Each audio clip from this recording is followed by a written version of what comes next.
Praise the lord. ప్రియ సహోదరి సహోదరులారా, ఈ పవిత్ర శుక్రవారం రోజున మనందరం కూడా ఎంతో భక్తి శ్రద్ధలతో ఆ శిలువ యాత్రలో పాల్గొనడానికి సిద్ధపడుతూ ఉంటాం.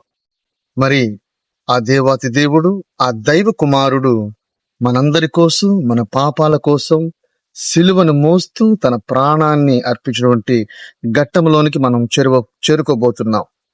కాబట్టి ఈ యొక్క యాత్రలో మనం ధ్యానించవలసినటువంటి 7 మాటల్ని ఒక్కసారి మనం ధ్యానించుకుందాం. ఈ 7 మాటలు మన జీవితాంతం, మన జీవిత యాత్రలో గుర్తుంచుకోవలసినవి, మనం అనుదినము మన జీవితంలో ధ్యానించుకోవలసినవి.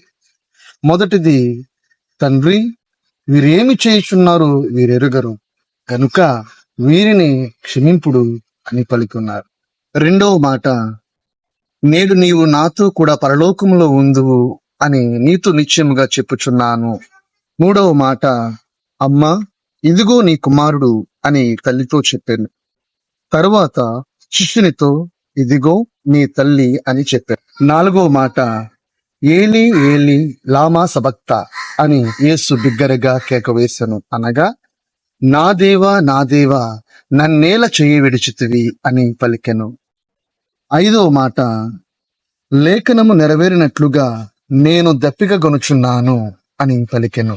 ఆరవ మాట, యేసు ఆ చేదు చెరకను పుచ్చుకుని సమాప్తమైనది అని. ఏడవ మాట, తండ్రి నీ చేతికి నా ఆత్మను అప్పగించుకొనుచున్నాను. ప్రియ సహోదరి సహోదరులారా, ఈ 7 మాటల ద్వారా ఆ క్రీస్తు ప్రభు మనందరినీ, ఈ లోకాన్ని ఎంతగా ప్రేమించారో మనకు అర్థమవుతుంది.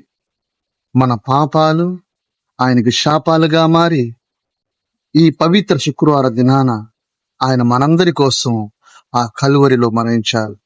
కావున మనందరము పరిశుద్ధులుగా అవటానికి, తయారవటానికి, ఆ ప్రభు క్రీస్తు మార్గంలో నడటానికి ప్రయత్నిద్దాం. Thank you. I wish you all a holy Good Friday.